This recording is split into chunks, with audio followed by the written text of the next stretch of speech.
अस्सलाम वालेकुम एवरीवन। आप अपने फेवरेट शो चाय टोस्ट और होस्ट को यूट्यूब के ऊपर देखने के लिए डॉन न्यूज़ के ऑफिशियल चैनल को सब्सक्राइब करें और बेल आइकॉन को प्रेस करना भी याद रखें।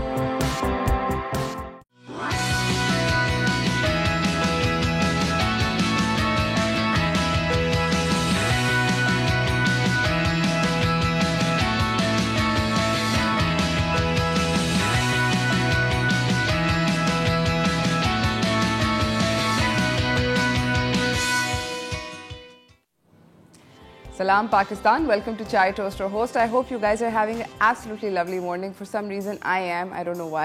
हालांकि मुझे लगता है मैं स्लीप डिप्राइव्ड भी हूँ, पर उसके बावजूद पता नहीं दिन अच्छा मतलब सुबह अच्छी हुई है potentially, maybe because I came to work and then I met Safdar and the अंडा पराठा was absolutely lovely. बड़ा मज़ेदार हमारे ऑफिस में अंडा पराठा मिलता है, उसका वो रोल बना के देता है, काफ़ी ज़बरदस्त किस्म का था वो.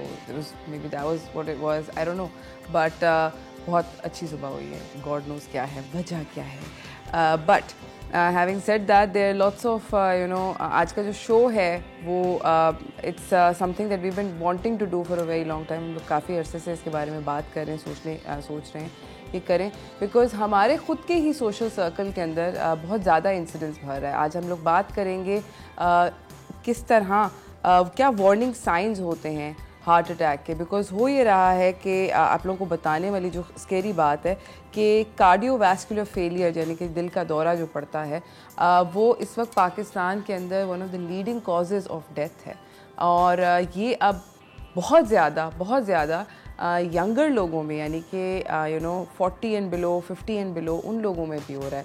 तो आप सोचते हैं कि यार मतलब ये तो जवान है, कभी डॉक्टर के पास नहीं गई. हमारे दिमाग में दिल का दौरा बूढ़ी उम्र में पड़ता है, 50 के बाद पड़ता है, 60 के बाद पड़ता है. But now what we're seeing is a lot of these young people are succumbing to heart attacks and then ultimately death. क्या होते हैं वार्निंग साइंस और सिम्टम्स, इन बहुत सारे लोगों को पता नहीं होता है. इनफैक्ट मैंने कल I was just reading up about it and I realised कि there is actually genuinely by the way कि पाकिस्तान के अंदर 40 एंड बिलो जो लोग हैं उनके अंदर हार्ट अटैक के इंसिडेंट्स के अंदर 100% इजाफा हुआ है. यानी कि अगर पहले 5 लोगों को होता था इस यंग एज के अंदर, तो अब एक्चुअली 5 नहीं 10 लोगों को हो रहा है. And it's always fatal. हमेशा तकरीबन ज़्यादातर इंसिडेंसेस के अंदर होता ये है कि दिल का दौरा पड़ता है और समझ नहीं आती कि ये दिल का दौरा है, पता नहीं चलता है बिकॉज आप एक्सपेक्ट नहीं कर रहे होते हो. इनफैक्ट आपके इर्द गिर्द जितने लोग होते हैं वो भी नहीं सोच रहे होते कि ये दिल का दौरा हो सकता है. एंड एज अ रिज़ल्ट आप लोग उसको सीरियस नहीं लेते, उसको इमीडिएट मेडिकल अटेंशन या जो चीज़ें करनी चाहिए दिल के दौरे के लिए वो करी नहीं जाती हैं और as a result loss of life होता है. तो खैर उसके बारे में हम बात करेंगे later on in the show and so that कि हमें पता चले कि वार्निंग साइंस क्या हैं और अगर हो रहा है तो उस पॉइंट पर हमें क्या करना चाहिए, एट्सेट्रा. ये हम बात करेंगे. बट फ़िलहाल हमेशा की तरह मेरे पास कुछ टॉप स्टोरीज़ हैं, तो चलते हैं उनकी जानिब.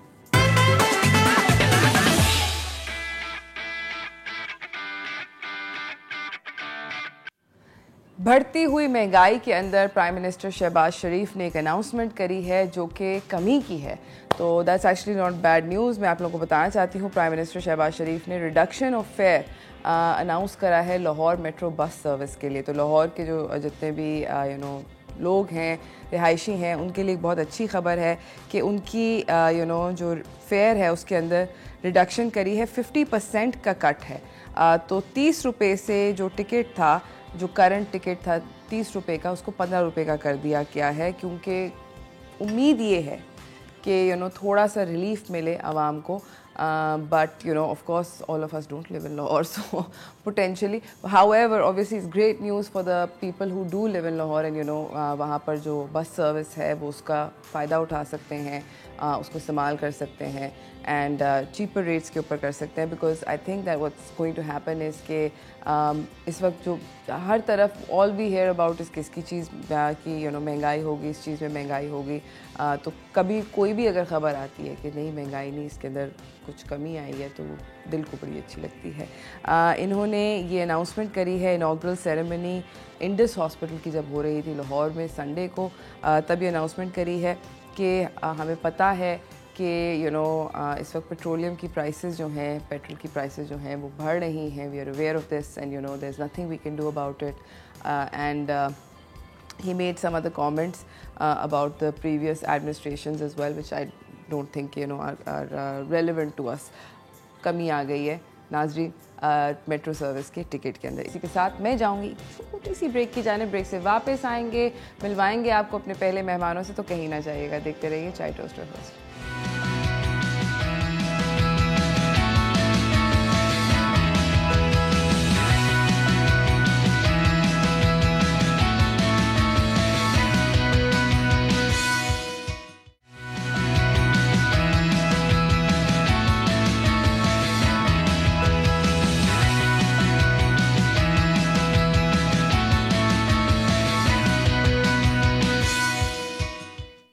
Welcome back from the break everyone. मेरे साथ मेरे पहले मेहमान जो हैं वो मौजूद हैं. मैं आपसे उनकी मुलाकात करवाती हूँ. तो चलते हैं अपने सेगमेंट व्हाट्स टोस्टिंग की जानिब.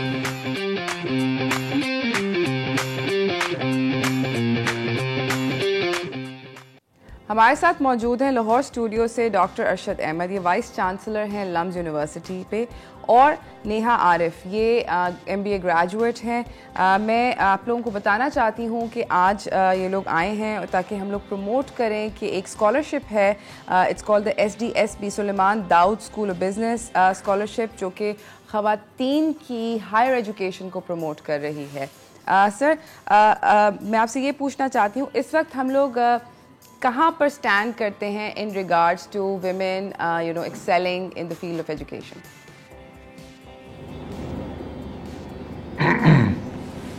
Assalamu alaikum. I'm afraid you'll have to repeat the question. वो audio ज़रा cut हो गया था बीच में. I didn't hear the full question. Doctor Arshad, मैं आपसे ये पूछ रही हूँ कि इस वक्त पाकिस्तान में हम लोग करंटली कहाँ स्टैंड करते हैं ख़वातीन की हायर एजुकेशन की जानिब? हाँ जी, ठीक. तो देखें, अगर हम पूरे पाकिस्तान को देखें तो कोई पॉपुलेशन में ऑलमोस्ट 46% फीमेल पार्टिसिपेशन है. तो यानी 10 करोड़ से ज़्यादा फीमेल्स का हिस्सा लेते. तो यहाँ पर अगर आप हायर एजुकेशन में देखें तो we have about 1.4 million students in 220 universities. तो उसमें भी कोई इसी तरह का हिस्सा है उनका. तो if you look at the females in the country, तो फिर वो जो 10 करोड़ में से कोई 40% are literate. So then what this tells us is that there is a huge potential कि वो बेहतर खुद नहीं बल्कि मुल्क के लिए अगर उनको शामिल करने की अपॉर्चुनिटी मिले तो फिर कोई हद नहीं होगी कि इम्पैक्ट जो होगा मुल्क में और फिर वेरियस इदारों में ज़मीन आसमान का फ़र्क हो जाएगा. तो ये तो पहली बात है जी. तो अब हमें ये सोचना है कि हम किस तरह की इंटरवेंशंस इंट्रोड्यूस कर सकते हैं जब उनकी ज़िंदगी में फ़र्क पड़े, और उनकी ज़िंदगी में सिर्फ नहीं, उनकी कम्युनिटीज़ में फ़र्क पड़े और उनकी क्या कहते हैं आसपास दूसरे लोगों को इंस्पायर कर पाएँ कि अगर हम कर सकते हैं तो फिर दूसरे लोग भी कर सकते हैं. तो इसमें signalling, role modelling and then interventions that work, उस पर हमें तवज्जो देनी चाहिए. एब्सोल्युटली. सर, मुझे ये बताएं कि क्या सिग्निफिकेंस है इंटरनेशनल रिकग्निशन की. ये जो 50% स्कॉलरशिप है आप लोगों को एक AACB इनिशिएटिव्स दैट इंस्पायर से भी आपको आपको पता चला है, उन लोगों को पता चला है. इसकी क्या सिग्निफिकेंस है in the grand scheme of things? जी, इसकी बहुत अहम सिग्निफिकेंस है. और पहली बात तो ये कि AACSB है क्या चीज़. AACSB is the American Collegiate Accreditation Body. So it's a body that accredits only 5% of business schools globally. तो वो 5% में अल्लाह का शुक्र है कि लम्स शामिल है. It's the only Pakistan business school in Pakistan that has this accreditation. अब ये accreditation में बहुत से हिस्से होते हैं। One of the things they look at कि आप gender balance क्या है आपका और opportunities क्या दे रहे हैं आप females के लिए, because you know business is usually dominated by men। और लम्स में यही था शुरू में। अगर आप देखें इसकी हिस्ट्री के व्हाट परसेंटेज वर फीमेल, बहुत कम तादाद थी। मेरे ख्याल में कोई 5 या 10% के दरमियान थी। अगर आप पिछले सालों में देखें तो ये AACSP ने जब ये देखी कि आपने 50% ये स्कॉलरशिप दे रहे हैं आप हर औरत को, कोई ग्रेजुएट प्रोग्राम में, irrespective of anything else. Of course, they have to be क्या कहते हैं, they have to achieve the merit standards to enter. But soon as you achieve that merit standard, you qualify for 50% scholarship. So right. AACSB ने ये देखा जब हमने ये introduce किया है, उसका ऐसा फ़र्क पड़ा कि वो 5 या 10% से 35% तक अब पार्टिसिपेशन हो रहा है फीमेल्स का। तो कई प्रोग्राम में 70% है मास्टर्स प्रोग्राम्स में, और दूसरे प्रोग्राम में 20% है। तो एवरेज इज़ अबाउट 30-35%। और ये सिर्फ 2 साल में हुआ है। तो आप ये सोचें कि अगर 2 साल में इतना बड़ा फ़र्क हो सकता है ऐसे बड़े business school which is internationally recognised, तो then we have found something that really is simple but has a great impact on the lives of women. Absolutely, and I do agree that you know women do they are underrepresented in our country, but I mean it's heartening to know कि इस तरह की चीज़ अगर आप छोटी सी, it's you know it's a small initiative but it's made such a huge impact। इस गुफ्तगू को हम लोग जारी रखेंगे मगर इस ब्रेक के बाद। कहीं ना जाइएगा, देखते रहिए चाय टोस्टर होस्ट।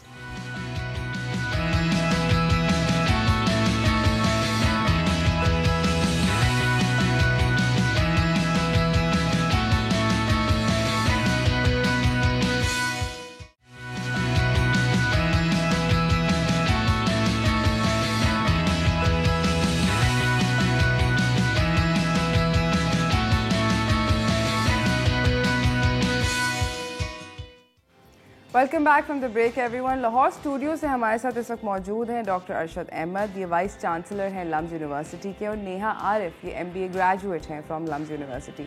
बात हो रही है एक स्पेशल स्कॉलरशिप के बारे में जिसका नाम है SDSB, जिससे बेसिकली ख़वातीन को 50% की स्कॉलरशिप है। ख़वातीन को इनकरेज किया जाता है कि वो अपनी स्टडीज़ जो हैं हायर एजुकेशन की वो कंटिन्यू करें किसी भी प्रोग्राम में।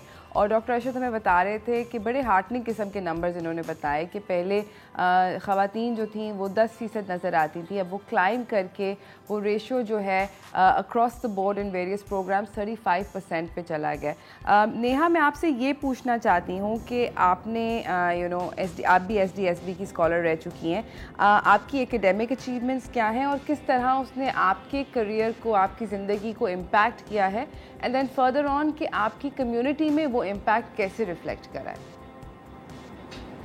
Right, so before I started the MBA program, मैं पहले थी एक creative agency में, तो उधर I was stuck in that sort of marketing function, और मुझे ये नहीं पता था कि बाकी businesses में जो बाकी functions होते हैं, finance, supply chain, sales, all of that, वो कैसे चलते हैं।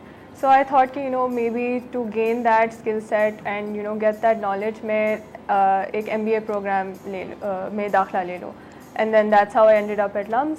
And when I got there, काफ़ी different किस्म के students होते हैं, काफ़ी different and very academically strong instructors भी होते हैं, तो उनके साथ interact करने का ये फ़ायदा था that like the way that I think वो ज़्यादा broad हो गया था, like it opened my eyes to new ways of looking at problems and trying to understand कि कैसे आप different issues को resolve कर सकते हो। And because इतने ज़्यादा different लोग होते थे, different perspectives आते थे, so that used to be like a very eye-opening thing for not just me but for everybody else as well. And within the first semester, हुआ ये था कि I was able to come out of that comfort zone that I was already in. And because the program sort of pushed me to do better, become more competitive, so because of that I started being more proactive with my academics, And within the first year, I was able to, be included in the exchange program जो LUMS offer करता है MBA students को. So I was able to get on that as well. And then by the second semester, मैं Dean's Honor List पे आ चुकी थी. So that was something that I'm really proud of, that, I was able to, even during COVID times, because we were the first COVID batch, I was able to, get to that level and, have that sort of standing within my batch. And now अब मेरी graduation कुछ हफ्तों में ही है. I'm done with the MBA program. तो अभी भी मैं Dean's Honor List में हूँ. So that's something that I'm really proud of. What this implies for the future of women, I feel like जो 50% scholarship है, that really helped me to sustain this studying in this program, क्योंकि of course मतलब it made this education more accessible for me.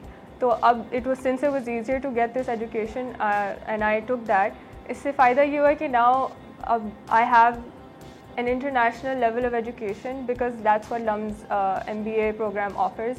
And इससे फ़ायदा ये, and education for women generally इससे फ़ायदा ये होता है कि you become more financially independent.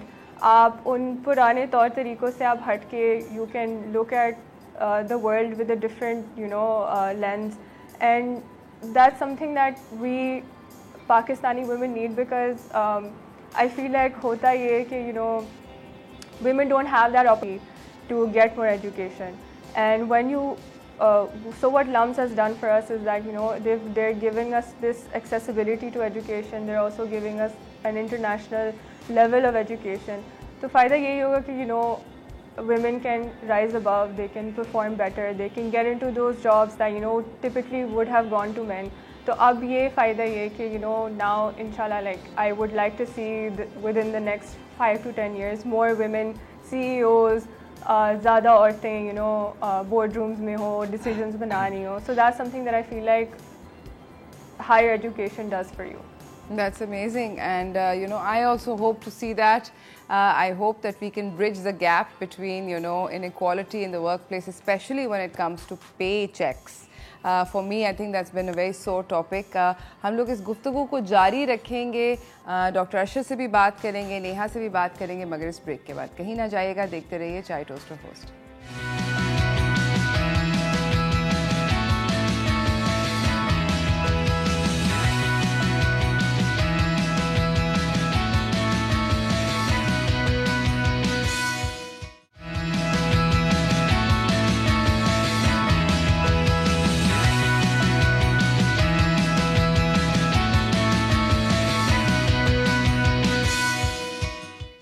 Welcome back from the break everyone. हमारे साथ डॉक्टर अरशद मौजूद हैं, जो कि वाइस चांसलर हैं at LUMS, and Neha Arif who is an MBA graduate है. मैं डॉक्टर अरशद, अब अगला सवाल आपकी तरफ आपसे पूछना चाहती हूँ कि आपने ये 50% फीमेल सेंट्रिक स्कॉलरशिप स्टार्ट की. आपके ख्याल में when we see more and more graduate women who have degrees in higher education, do you think कि जो गैप है इस वक्त वर्क प्लेसेस में जो कि ख़वातीन के लिए, I feel like all the odds are skewed against their favor in terms of salaries, in terms of positions, in terms of responsibilities, all sorts of things. तो आपके ख्याल में वो गैप ब्रिज होना शुरू होगा, और अगर होता है तो कितना टाइम लगेगा? जी, बहुत अहम सवाल है. Thank you. It's a great question because there are many layers to that question, right? Because while universities and other learning institutions can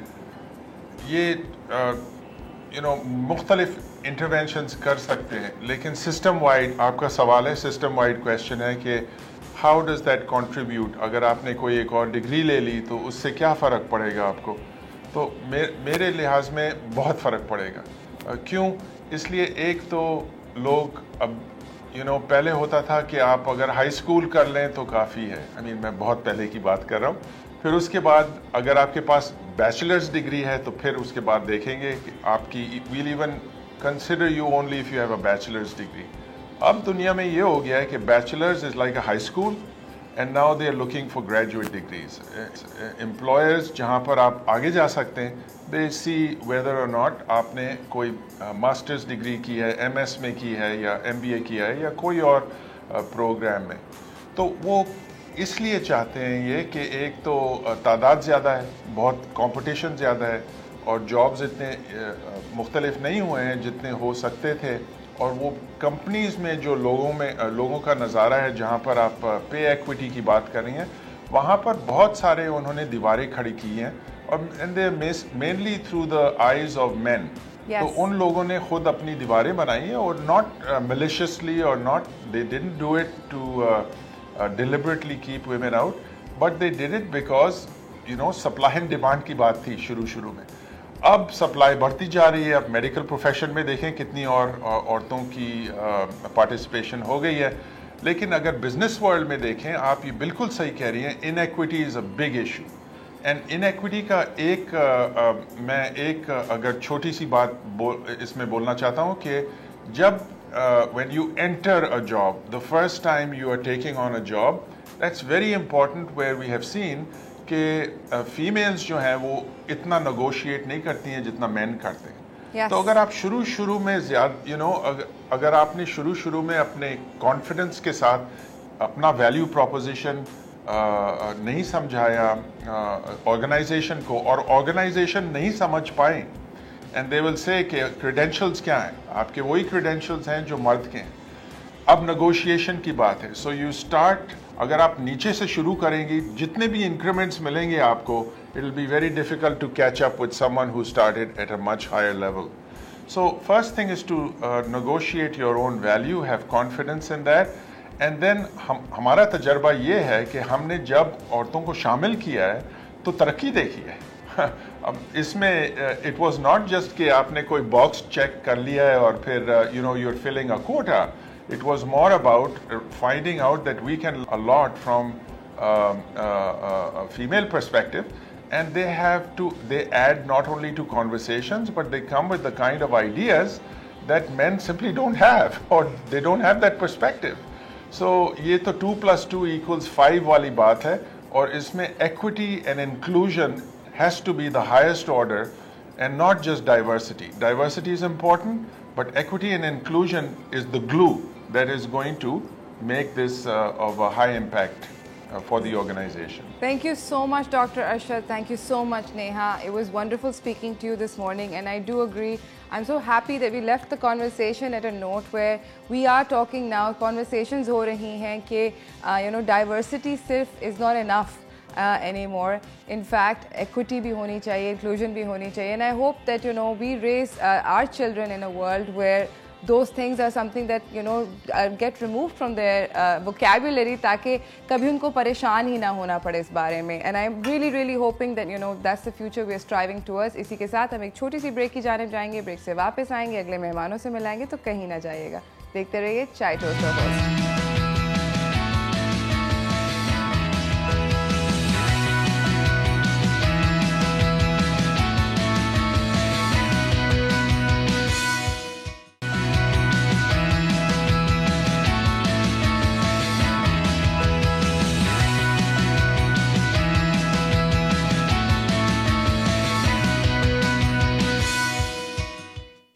welcome back from the break everyone. जिस तरह मैंने आप लोगों को बताया था, आज बात करेंगे कि हार्ट अटैक्स क्यों होते हैं, उसके सिम्टम्स क्या होते हैं, वार्निंग साइंस क्या होते हैं। तो चलते हैं अपने मेहमानों से आपको मिलवाते हैं हेल्थ एंड फिटनेस में।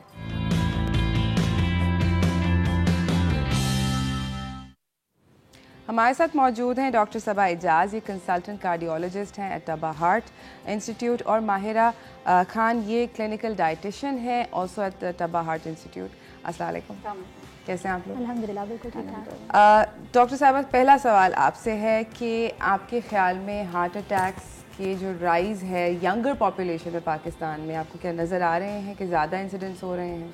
बिल्कुल, ये सवाल अब करना चाहिए, क्योंकि हमारे यहाँ यंगर एज में हमने देखा है जो डेटा अपना तब्बा में, क्योंकि एक रिसर्च सेंटर भी है, तो हम अपना डेटा, पाकिस्तान का डेटा भी एनालाइज करते हैं।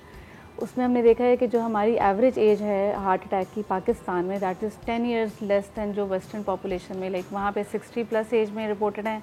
हमारी जो एवरेज एज है अराउंड 50s में आती है। So it's a fact and we should look into it कि we are becoming younger and younger and suffering from पहले अटैक की उम्र हमारे यहाँ 10 साल कम है वेस्टर्न डेटा से। That's insane. मुझे ये बताएं कि एक अनहेल्दी हार्ट के क्या सबसे पहले साइंस एंड सिम्टम्स होते हैं, क्या वार्निंग साइन होते हैं? क्या हेल्दी लोगों को हार्ट अटैक होता है या you have to be super sedentary, overweight, suffering from other comorbidities in order to have a heart attack? बिल्कुल 1/3 लोगों में तो समटाइम्स कोई सिम्टम्स या कोई रिस्क फैक्टर नहीं होते फिर भी उनको अटैक हो जाते हैं, बट बाकी लोगों में यूजुअली कोई ना कोई रिस्क फैक्टर्स मौजूद होते हैं, कुछ सिम्टम्स भी आ रहे होते हैं बिकॉज लोगों को पता नहीं होता कि क्या सिम्टम्स होते हैं, सो दे मिस द साइंस। जो रिस्क फैक्टर्स हैं जो ट्रेडिशनली लिंक्ड हैं, बहुत रिसर्च इस पर हो चुकी है, उसमें डायबिटीज़, हाइपरटेंशन जिसको ब्लड प्रेशर कहते हैं, सिगरेट पीना, फैमिली में अगर किसी के यंगर एज में हार्ट डिजीज़ की हिस्ट्री है, और इसके अलावा हाई कोलेस्ट्रॉल लेवल्स, लाइफस्टाइल जो हमारे यहाँ एक मसला है स्पेशली अर्बन एरियाज़ में, अब तो रूरल में भी हमें लगा कि लोग यूजुअली सेडेंट्री होते हैं, अपनी ओवरऑल लाइफ में एक्टिविटी को इतना ज़्यादा शामिल नहीं रखते, तो ये मेन रिस्क फैक्टर्स हैं 5-6 जो कि प्रेजेंट होते हैं इन 2/3 ऑफ लोगों में जिनको अटैक होते हैं। और वार्निंग साइंस जो हार्ट अटैक के हैं यूजुअली 1/3 में तो सडन पहला अटैक ही होता है जो पता चलता है उनको कि दिल का मसला है, बाकी लोगों में बाज़ दफ़ा जो सिम्टम्स आ रहे होते हैं वो यूजुअली एक्टिविटी पे आते हैं, तो अनफॉर्चुनेटली अगर आप एक्टिव नहीं हैं अपनी लाइफस्टाइल के अंदर तो you will miss those symptoms. Symptoms usually ये होते हैं कि जब हार्ट को अपनी कैपेसिटी से ज़्यादा काम करना पड़ता है और उसकी नालियों में रुकावट है, ब्लड नहीं पहुंच रहा, तो there is a supply demand mismatch and that causes symptoms, जिसमें एंजाइना जिसको आमतौर से कहते हैं, जिसमें सीने में दर्द या बोझ की कैफियत, भारीपन, समटाइम लोगों को इंडाइजेशन जैसा फील होता है। ख़ासतौर से ख़वातीन में सिम्टम्स बहुत टिपिकल या बहुत क्लासिक चेस्ट पेन वाले नहीं होते, उनको इंडाइजेशन, सांस फूलना और इस तरह की दूसरी अलामतें जो कि एक्सरसाइज या काम करने से या कभी आपने 4 सीढ़ियाँ चढ़ ली जिसकी आपको आदत नहीं है तो उससे ये एग्रेवेट होते हैं और यूजुअली रेस्ट के साथ ठीक हो जाते हैं, और ये सिम्टम्स आहिस्ता आहिस्ता वर्स होते जाते हैं and then it would lead to sudden attack जिसको हम दिल का दौरा कहते हैं। That's insane. मुझे बताएं माहिरा कि हमारी कितनी ज़्यादा बड़े सग़ीर की, I am gonna talk about the sub continent, कि हम लोगों की डाइट क्या वाकई में बहुत ख़राब है जिसकी वजह से ये हम लोगों को इतने ज़्यादा इस तरह के मसले मसाइल होते हैं? देखिए, अगर हम ओवरऑल अपनी डाइटरी पैटर्न्स की बात करें तो डाइट हमारी ख़राब है, because when we compare it with the western population, हम गाइडलाइंस वेस्टर्न पॉपुलेशन की फॉलो करते हैं, बट अगर हम अपनी ईस्टर्न्स में देखें तो घी का इस्तेमाल, मे बी देसी घी, वनस्पति घी का इस्तेमाल करना, बटर, मार्जरीन, ओवरऑल बेकरी के प्रोडक्ट्स यूजुअली हमारे यहाँ सिंध में बहुत ज़्यादा इस्तेमाल किए जाते हैं। हम शाम के टाइम के ऊपर अगर इस्तेमाल कर रहे होते हैं तो यूजुअली रस्क का इस्तेमाल ज़्यादा कर रहे होते हैं, बाहा खानी इस्तेमाल ज़्यादा कर रहे होते हैं, और हमारा कॉन्सेप्ट बेसिकली सिर्फ और सिर्फ किस चीज़ पर आता है कि कोलेस्ट्रॉल लेवल्स, हर चीज़ के प्रोडक्ट के अंदर सिर्फ कोलेस्ट्रॉल लेवल्स को हम देखते हैं, इसमें कोलेस्ट्रॉल है, इसमें कोलेस्ट्रॉल नहीं है। Basically cholesterol is not the basic culprit हमारी डाइट का। हमारी डाइट का basic culprit is saturated fat, जमने वाली चिकनाई इज़ द बेसिक इशू जो हमारे पास आ रहा है। हम अभी तक आई हैव सीन पीपल के जो 20-20 सालों से दे हैव स्टॉप्ड ईटिंग अंडे की जर्दी, but still they are like heart attack हो जाता है again. We have seen people के हम बीफ का इस्तेमाल बिल्कुल नहीं करते, हमारे लिए सिर्फ बीफ का इस्तेमाल restriction is heart healthy diet कहलाती है। बट ओवरऑल अगर हम देखें तो हमें यूजुअली, मैं हमेशा पेशेंट्स को बोलती हूँ, वी शुड लिमिट, जितने हम आर्टिफिशियल सोर्सेज चीज़ों का इस्तेमाल कर रहे हैं, we should always limit that. Natural चीज़ों की तरफ रहेंगे, दैट वुड बी ग्रेट। अच्छा, मुझे ये बताएं कि मैंने एक चीज़ नोटिस करी है कि हम लोगों की जितनी भी हम लोगों की जो पॉपुलेशन है, हम लोग कार्बोहाइड्रेट को कार्बोहाइड्रेट के साथ खाते हैं, यानी कि आलू का सालन बना होगा, सब्जी की तरकारी बनी होगी ढेर सारे तेल के अंदर, उसको हम रोटी के साथ खाएंगे या चावल के साथ खाएंगे। क्या वो डेंजरस है? अच्छा देखिए, एक चीज़ मैं अभी आपके प्लेटफॉर्म पे क्लियर करना चाहूँगी। हमारे लिए यूजुअल लोगों के यहाँ सिर्फ ये सोचा जाता है कि कार्बोहाइड्रेट्स ही प्रॉब्लमेटिक हैं। बेसिकली कार्बोहाइड्रेट्स की डिफरेंट किस्म की डिफरेंट टाइप्स हैं। सी, आप रिफाइंड कार्बोहाइड्रेट्स मौजूद हैं और unrefined carbohydrate, that means whole wheat form के अंदर मौजूद है। हमें ये देखना है कि which one we have to pick. तो हमें जो कार्बोहाइड्रेट्स का इस्तेमाल करना है, that should be in whole wheat form. It's always कि आप जब भी हम हेल्दी डाइट की बात करते हैं तो it's a combination of all the nutrients. उसमें कार्ब्स भी आए, उसमें प्रोटीन्स भी आए, उसमें कुछ अमाउंट का फैट भी आए, but that should be the percentage wise division उसकी। कार्बोहाइड्रेट्स पिक करने का मतलब ये है, जैसे मैं बेकरी के प्रोडक्ट्स का इस्तेमाल कर रही थी तो बात कर रही थी, तो रिफाइंड कार्ब्स का मतलब ये है कि मैदा, सफ़ेद आटा, चावल का इस्तेमाल, चीनी का इस्तेमाल, that's all refined carbs. When we talk about whole wheat form के अंदर कार्बोहाइड्रेट्स का, तो दैट्स चक्की वाले आटे की रोटी का इस्तेमाल करना, होल व्हीट बिस्किट्स का इस्तेमाल करना, एंड सो ऑन। तो कार्बोहाइड्रेट्स डिपेंड करता है कि आप which type of carbohydrate you are actually taking into your diet. तो it's a combination of all. आप किसी एक न्यूट्रिएंट को, किसी एक उस चीज़ को हटा नहीं सकते अपनी डाइट से। सही। डॉक्टर साहब मुझे ये बताएं कि जनरली ख़वातीन के अंदर, जिस तरह आपने बोला कि हार्ट अटैक साइलेंट होते हैं और सडन होते हैं, ये क्या इस बात का क्या मतलब ये है कि ख़वातीन हायर रिस्क पे हैं in terms of fatality from a heart attack, या इक्वली फेटल होता है? That's a great question. ख़वातीन के अंदर मसला ये होता है कि इनके सिम्टम बहुत टिपिकल नहीं होते, तो लेट डायग्नोज होती हैं चीज़ें। तो यूजुअली हार्ट अटैक अगर एक मर्द को होगा तो वो जल्दी अस्पताल पहुंच जाता है कंपेयर टू फीमेल, क्योंकि उनको सिम्टम्स इतनी जल्दी पिक नहीं होते। ट्रेडिशनली ये कहा जाता रहा था कि ख़वातीन में हार्ट डिजीज़ का ख़तरा कम होता है बिकॉज ऑफ देयर हार्मोन्स, जो आपके नेचुरल हार्मोन्स होते हैं उसकी वजह से। इस वजह से भी ख़वातीन में इस तरह के सिम्टम्स आते हैं तो फर्स्ट जो आपके कॉन्टैक्ट होता है फिजिशियन, वो उसको यूजुअली अंडरमाइन कर रहे होते हैं कि प्रॉब्लम कुछ और हो रहा है। इस वजह से ख़वातीन लेट भी पहुँचती हैं। ओवरऑल इवन वेस्टर्न डेटा में ये देखा गया है कि ख़वातीन में जो थेरेपीज़ हैं जो हार्ट अटैक के बाद दी जाती हैं, जिसमें एंजियोप्लास्टी या बाईपास या मेडिसिन आ जाती हैं, वो भी कम इस्तेमाल होती हैं। तो ये सब फैक्टर मिल के ख़वातीन में ओवरऑल हार्ट की मोर्टालिटी को बढ़ा देते हैं। ओह, अच्छा मुझे ये बताएं कि आपके ख़्याल में जो हार्ट अटैक के, let's first talk about classic symptoms. Classic symptom generally मैंने ये देखा है कि बहुत सारे लोग, मुझे भी, मैं अपनी बात भी यहाँ पे करती हूँ, कि अगर भारीपन होता है तो मेरा इंस्टेंटेनियसली पहले दिमाग चलता है कि यार मैंने खाना बहुत ज़्यादा खा लिया होगा, या गैस हो रही है, या स्पाइसी था। You blame what you eaten and it manifest that way. Heart attack का सिम्टम और गैस का सिम्टम, क्या फ़र्क क्या है? पहला, जब आपको दिल का दौरा पड़ रहा है तो आपको कैसे पता चलेगा कि इस इंसान को दिल का दौरा पड़ रहा है? हार्ट अटैक की तकलीफ़ जो क्लासिक सिम्टम होता है बहुत शदीद होता है, क्योंकि इसको हम दौरा या अटैक का मतलब ये कि सडन होगा, अचानक होगा। और यूजुअली गैस की सिम्टम्स जो होती हैं वो उसमें आपको कुछ डकारें आना और इस तरह की चीज़ें हो सकती हैं। हार्ट अटैक में यूजुअली भारीपन फैला हुआ जिसको आप पॉइंट आउट नहीं कर सकते किसी एक जगह पे, it's all over your chest. पसीने आ सकते हैं उसके साथ, बाज़ दफ़ा लोगों को इसके साथ नौजिया या वॉमिटिंग या चक्कर आना भी महसूस हो सकता है।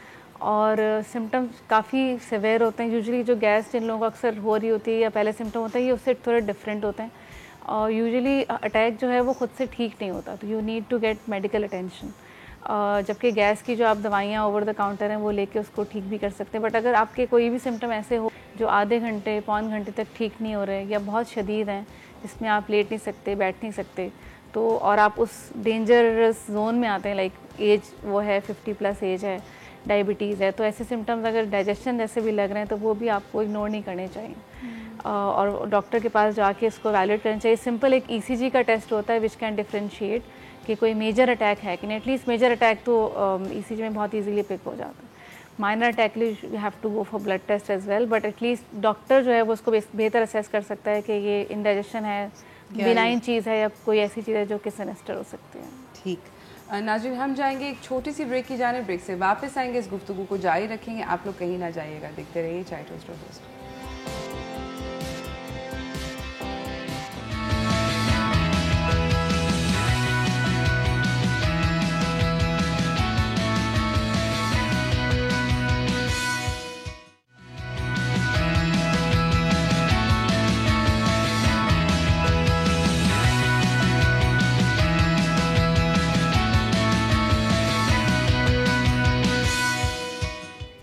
Welcome back from the break everyone. हमारे साथ यहाँ पे डॉक्टर सबा एजाज बैठी हुई हैं और माहिरा खान बैठी हुई हैं। ये दोनों टब्बा पे हैं, कंसल्टेंट कार्डियोलॉजिस्ट हैं और क्लिनिकल डाइटिशियन हैं, और बातचीत हो रही है warning science of heart attack के बारे में। डॉक्टर साहब, मेरा अगला सवाल आपसे ये है कि माइनर हार्ट अटैक और मेजर हार्ट अटैक के अंदर फ़र्क क्या है, और किसको आप सर्वाइव कर सकते हैं और किसको आप नहीं सर्वाइव करते हैं? तो माइनर और मेजर हार्ट अटैक में मरीज़ को कोई फ़र्क महसूस नहीं होता। मरीज़ के सिम्टम्स या अलामतें एक जैसी होती हैं। सीने में दर्द होगा, पसीने आ सकते हैं, घबराहट महसूस सकती है, चक्कर आ सकते हैं। और इसमें फ़र्क जो है वो आपका फिजिशियन या डॉक्टर कर सकता है। माइनर हार्ट अटैक ईसीजी में समटाइम्स मिस हो जाता है, तो आप ईसीजी जो फर्स्ट टेस्ट जो आप अटैक को चेक करने के लिए करते हैं वो ईसीजी है, और ईसीजी में अगर बहुत क्लियर कट चेंजेस नज़र आ रहे हैं तो that is a major heart attack. वो उसके लिए किसी और टेस्ट की ज़रूरत नहीं है। अक्सर ऐसा होता है इमरजेंसी में हमारे पास पेशेंट आते हैं और उनको हमारा जो जूनियर डॉक्टर बताता है कि आपको हार्ट अटैक हो रहा है, तो वो कहते हैं आप कैसे कह सकते हैं अटैक हो रहा है, आप तो इतने जूनियर हैं, आपको कैसे पता। But it's as simple as that कि एक simple ECG can diagnose major attack. Minor heart attack में हमारे पास टाइम होता है, हम ब्लड टेस्ट वगैरह भी कराते हैं।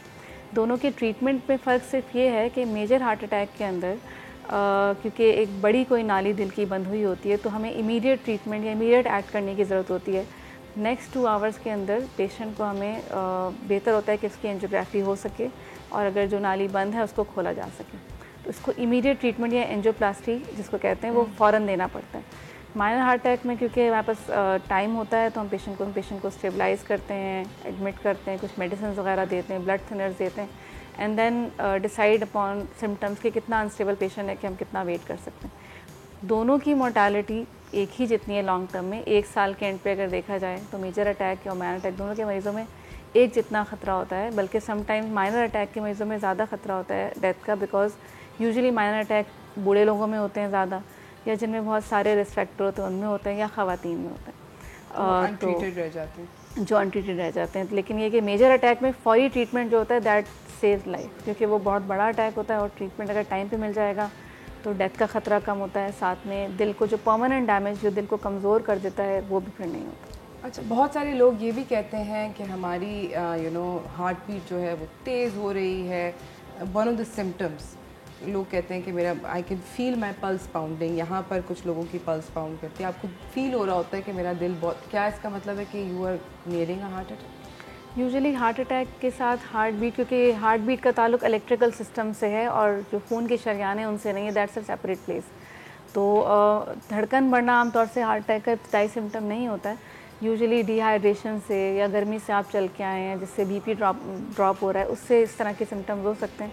हार्ट अटैक के साथ अगर बीपी वगैरह ड्रॉप होता है तो चक्कर आने और गिरने का ख़तरा या बेहोशी का ख़तरा, जिसको कार्डियक अरेस्ट कहते हैं, इसमें ये ख़तरा ज़्यादा होता है। बट अगर अलग से किसी को सिर्फ पैल्पिटेशंस फील हो रही हैं या धड़कन महसूस हो रही है, वो एक सेपरेट बीमारी है, सेपरेट तकलीफ हो सकती है हार्ट अटैक के अलावा। राइट। मुझे यहाँ पर आपसे पूछना है मायरा कि बहुत सारे लोग हर थोड़े अरसे के बाद एक सुपर फूड आ जाता है, हार्ट फूड, और उसकी लोग फकियाँ मारना शुरू हो जाते हैं क्रेजी किस्म की। अभी लेटली गार्लिक था, लोग ऐसे गार्लिक खा रहे थे like it's going out of fashion.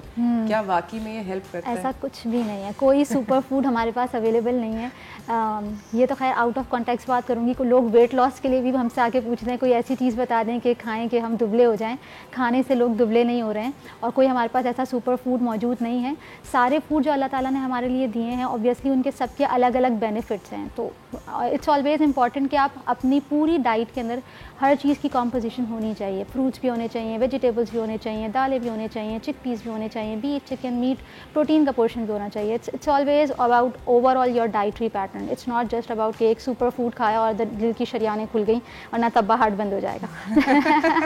That makes lots of sense.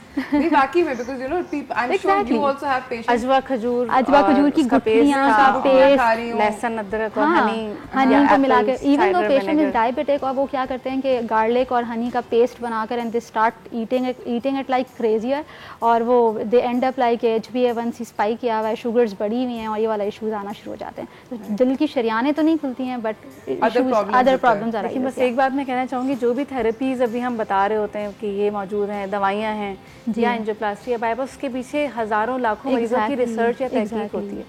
जो भी इस तरह की थेरेपीज़ हैं, कि जिंजर हो गया या अजवा हो गई, उसका आपको पहले हो सकता है इनमें फ़ायदा हुआ है, वुड नॉट से कि नहीं है, बट आपको उसके लिए सबूत या रिसर्च या कोई तहकीक होगा ऑब्वियसली। उसके बगैर आप सिर्फ जस्ट बिकॉज कि आप एनेक्डोटल कह दें कि फ़ायदा होता है तो वो थोड़ा सा डूबियस है। अच्छा, मुझे ये बताएं कि अगर हार्ट अटैक हो रहा हो किसी इंसान को, अगर मुझे हो रहा हो या मैं देखूं कि किसी और को हो रहा है, what is the best first thing that one can do whilst en route to the hospital? तो सबसे पहली चीज़ जो आम लोगों को पता होनी चाहिए, जिसमें आपका लाइफ सेविंग भी हो सकता है कुछ हद तक, वो है डिस्प्रिन। तो एक जो डिज़ोल्वेबल डिस्प्रिन होती हैं 2 टैबलेट, वो आपके पास होनी चाहिए। घर में आमतौर से इजीली मिल भी जाती है। सर के दर्द वो की दवाई आपको पानी में डिज़ोल्व करके पेशेंट को देनी है। जिसको इस तरह से लग रहा है कि हार्ट अटैक जिसकी कैफियत, उसकी जगह बिठा दें, फ़ौरन से जो आपकी इमरजेंसी सर्विस है, एम्बुलेंस जो भी अवेलेबल है, उसको कॉल करें, बिकॉज हार्ट अटैक घर पे तो ट्रीट नहीं हो सकता है।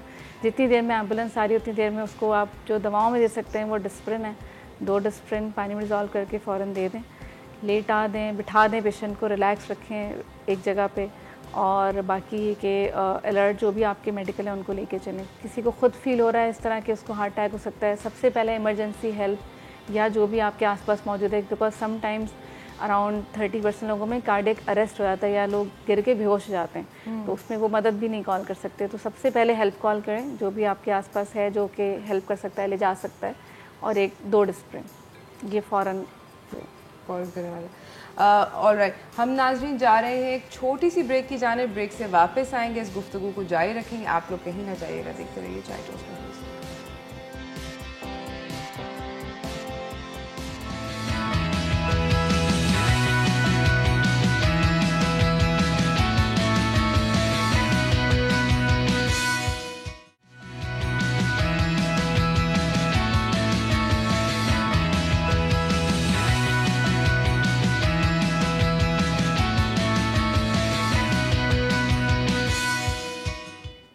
Welcome back from the break everyone. हमारे साथ डॉक्टर सबा भी बैठी हुई हैं, माहिरा भी बैठी हुई हैं, मगर हमें 2 और मेहमानों ने ज्वाइन किया है। हमारे साथ डॉक्टर महेश आहूजा हैं, ये मेडिकल ऑफिसर हैं at the Sindh health department, और हमारे साथ डॉक्टर मुस्कान है, मुस्कान आहूजा हैं जो कि इनकी बेटी हैं, ये डेंटिस्ट हैं।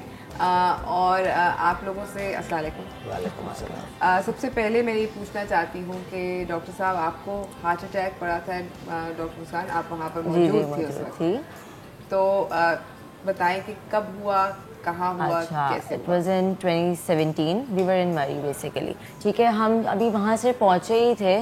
Basically it was in diagnosed, तो ये था कि हमें पता नहीं था। मतलब उसके बाद अचानक से जब हम वहाँ पहुँचे, after for like travelling for like more than 16 hours, ठीक है, उसके बाद हम जैसे ही वहाँ पहुँचे, like he took the stairs, ठीक है, वहाँ होटल में जैसे ही इन्होंने स्टेज दी, रूम में जैसे ही हम पहुँचे तो he went a little unconscious.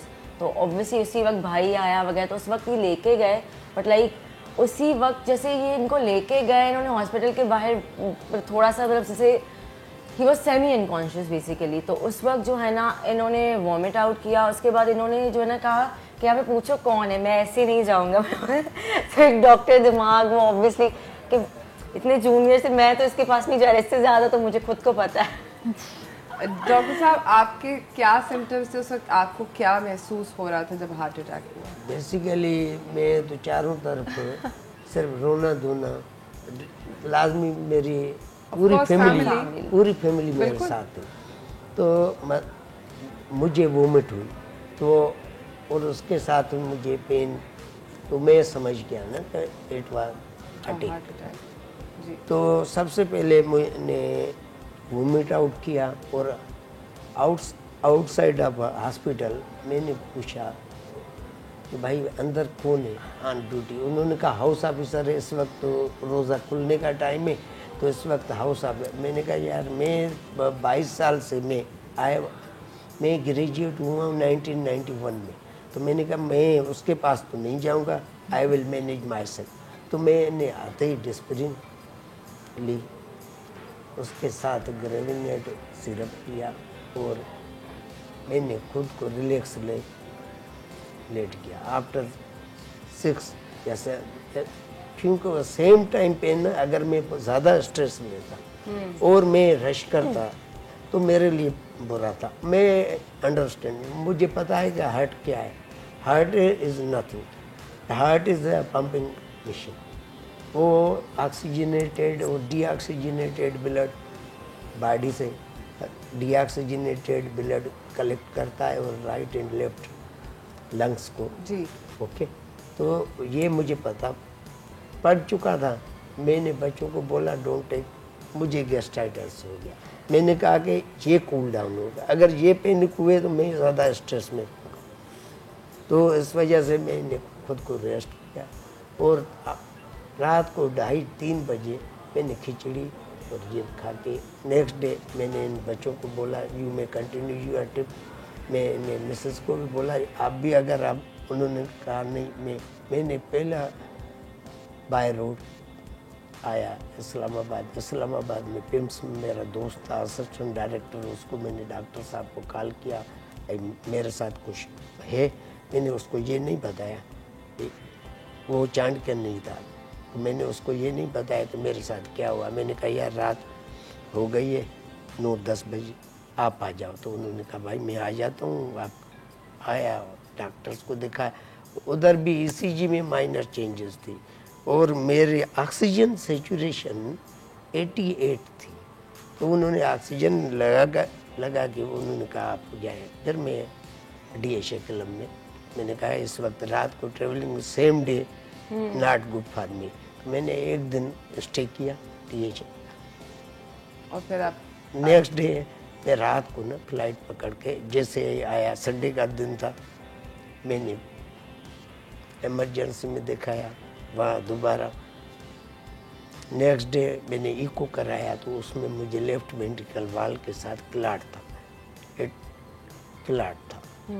फिर मैं आगा खान गया, मगर वहाँ भी डॉक्टर अमेरिकन रिटर्न था मगर लेस एक्सपीरियंस। उसने मुझे कहा कि आप एंजियोग्राफी उसके साथ एंजियोप्लास्टी। मैंने कहा इससे बेहतर है, मैं खुद एक प्रोग्राम करता था सेकंड ओपिनियन। मैंने कहा इससे बेहतर, तो मैं अपनी ग्रैंड मदर को दिखाता था डॉक्टर साला। तो फिर मैंने कहा कि मैं खुद उसके पास पहुंच गया, डॉक्टर समन सारी, उसको दिखाया। तो उसने कहा यार आपको तो एंजियोग्राफी और एंजियोप्लास्टी से पहले इस क्लाट को रिजॉल्व करना है, मतलब ब्लड थिनर देना है कि इस क्लाट को ख़त्म करना है। It is really dangerous. अगर ड्यूरिंग एंजियोग्राफी ये अगर डिटेच होता है तो कुछ भी हो सकता है, हेमीप्लेजिया हो सकता है, मेरे फेस के फेशियल पेल्स हो सकती है। तो उसने मुझे समझा दिया ना कि फर्स्ट ऑफ ऑल ये उन्होंने मुझे ब्लड थिनर्स दे दिए और इको कराया था। मुझे पता पड़ गया what to do after with the mercy of Allah. After 18 days मैंने कराया तो मैडम तस्नीम हबीबा, उसने कहा कि आपने बाईपास करा लिया। मैंने कहा नहीं। उसने कहा आपका तो रिजल्ट हो गया है, ये तो कोई क्लाट वगैरह नहीं। मैंने कहा बस। और उस इंसिडेंट के बाद आपको दोबारा कोई दिल का मैं डायबिटिक था, ठीक है, मगर मेरी आदत कुछ इंग्लिश वाली थी, वेस्टर्न मकसद में बहुत ज़्यादा मकसद जंक फूड और मकसद नहीं कहना चाहिए, मकसद ईटिंग टू मच। मेरा जो वेट था ना 82 kg था। He was this huge. तो He was like around 80 or 90 kgs. Like he has lost a lot. तो ईटिंग हैबिट भी ना मेन। फिर मैंने एंजियोग्राफी के में उसने कहा कि यार आपकी ये अकल्ट हो गई है जो संभाल कोरोनरी बाईपास। मैंने उसको बोला कि मेरी एंजियोप्लास्टी स्टंट डाल दे। डॉक्टर साहब don't worry, I am brave. मैं तो उन्होंने कहा सारी आपका KBG कोरोनरी आर्टरी बाईपास। तो फिर शायद समझिए, तो मैंने उससे कहा लंदन भेजो। उसने कहा लंदन में तुम्हारा कोई जानने वाला है? मैंने कहा नो, मेरे दोस्त हैं। तो फिर आपका कैबेज हुआ?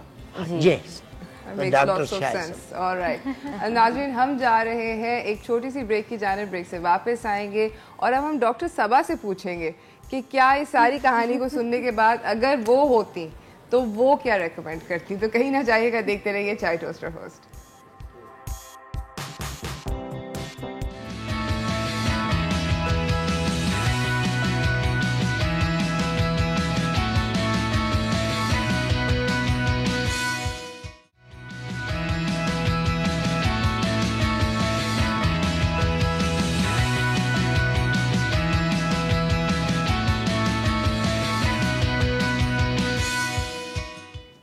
Welcome back from the break everyone. हमारे साथ यहाँ पर बहुत सारे डॉक्टर्स बैठे हुए हैं। So we have doctor Muskan sitting here, who is the daughter of doctor Mahesh Ahuja, और उनके बराबर में हमारे पास कार्डियोलॉजिस्ट बैठी हुई हैं doctor Saba, and then we have Mahira Khan who is the clinical dietitian. हमने डॉक्टर महेश की स्टोरी सुनी of his heart attack and then subsequent treatment and you know later on a cabbage.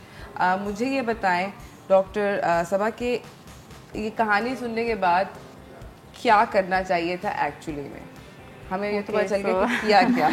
Off screen, I was talking to Dr. Mahesh and he was extremely lucky कि जो इनके साथ हुआ, and he took so many risks at so many times, and but all the patients are not that lucky, and this story also proves कि सब doctors को भी even नहीं पता होता कि हार्ट अटैक के इब्तदाई घंटे जो होते हैं वो कितने कीमती होते हैं, क्योंकि जो हार्ट की अगर कोई बड़ी वेसल बंद हो जाए या मेजर अटैक हो तो मिनट्स के हिसाब से मसल्स डैमेज होते हैं और दिल में कमज़ोरी होती है। डॉक्टर साहब बता रहे थे कि एको के अंदर दिल में क्लॉट भी आया, तो दैट शोज़ के दिल में कमज़ोरी हुई होगी। तो the best strategy as a cardiologist I would say कि जब इनको दर्द हुआ या इनको शुबा हुआ, क्योंकि he was a diabetic and he was at higher risk of having heart attack, तो मरीज से आई थिंक 1.5 घंटे की ड्राइव है Islamabad, so he should have gone directly to Islamabad at that time. Best strategy, क्योंकि 2 घंटे के अंदर इस्लामाबाद एग्जैक्टली फ़ौरन नीचे उतरते, इस्लामाबाद जाते, एडमिट होते, और जो भी उस वक्त ट्रीटमेंट था, बिकॉज यूजुअली अगर ठीक है मेजर अटैक नहीं भी था, बट यू नेवर नो कि माइनर अटैक कब मेजर में कंप्लीट कन्वर्ट हो जाए, it can convert. So patient can not decide कि मैं नहीं जाना चाहूँगा क्योंकि ये मेजर है या माइनर है, because he needed care at that time. और he was extremely lucky again, because उस वक्त कुछ खुदा ना खास्ता ऐसा हो जाता है, and he was also I guess in heart failure, क्योंकि ये बता रहे हैं कि इनकी ऑक्सीजन कम हो रही थी, तो ऑक्सीजन कम होने का मतलब होता है कि दिल का जो बेसिक काम है पंपिंग करना ब्लड की, वो नहीं सही से कर पाता, तो ब्लड जो है वो जमा होता है फेफड़ों में, वो फेफड़ों से क्लीन ब्लड जो है वो हार्ट में जाता है, and that then it goes into the body, तो वो पंपिंग नहीं कर पा रहा होता, तो वो सारा ब्लड फेफड़ों में आता है, स्ट्रगल करता है, ब्लड फेफड़ों में जमा होता है, एंड देन ऑक्सीजन ड्रॉप्स, वरना oxygen saturation usually heart attack के साथ ड्रॉप नहीं करती, so that means it was a high risk heart attack. बाकी which needs immediate treatment. All attacks need immediate treatment, regardless minor or major. Yes. You do not. You have to be in the hospital. Okay. Right.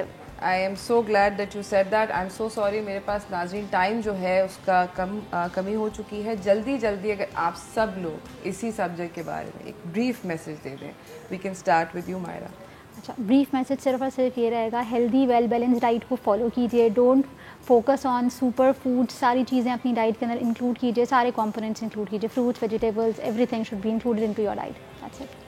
ज़बरदस्त। I would like to से कि prevention is better than cure, तो आप हमेशा इससे पहले कि इस तक पहुँच जाएँ चीज़ें कि बड़े इलाज पे जाना पड़े, हेल्दी लाइफस्टाइल पे जाएँ, रिस्क फैक्टर्स को जल्दी आइडेंटिफाई करें। हर 20 ईयर ओल्ड प्लस को अपना कोलेस्ट्रॉल, शुगर और सब बेसिक स्क्रीनिंग करनी चाहिए। स्मोकिंग ना करें, ठीक है, बिकॉज आजकल ख़वातीन में बहुत प्रेवलेंट हो गई है स्मोकिंग। हेल्दी लाइफस्टाइल एक्टिविटी अपनाएं, उसके साथ अगर रिस्क फैक्टर्स या फैमिली हिस्ट्री है तो अपना हर 5 साल पे एक जो है वो रूटीन चेकअप करवाएं, और अगर कोई इस तरह के सिम्टम्स हैं जिसमें आपको लगता है कि ये बहुत डेंजरस हो सकते हैं तो राइट अवे अपने डॉक्टर, स्पेशली ऐसी जगह जाएँ जहाँ कार्डियोलॉजिस्ट या कार्डियक केयर इमरजेंसी में अवेलेबल है। ज़बरदस्त। डॉक्टर महेश, आपको ये फैसला करना है कि आपको अपनी लाइफ से कितना प्यार है और इंसान से कितना प्यार है, तो आप वो आदतें विड्रा करें, और मैं विद द मर्सी ऑफ अल्लाह मैंने वो सारी जो बैड हैबिट थी वो मैंने छोड़ दी। अभी मैं ठंडा पानी तक नहीं पीता, तो इस वजह से I am here and I am fit. I use to daily walk 3 to 4 kilometre, और इससे पहले भी ना when I was 82 बिफोर के भी मैं 4 से 5 किलोमीटर वॉक करता था। It was daily routine. तो अच्छी गज़ा, balance diet, no junk food, no synthetic, आप फ्रूट जूस पिए।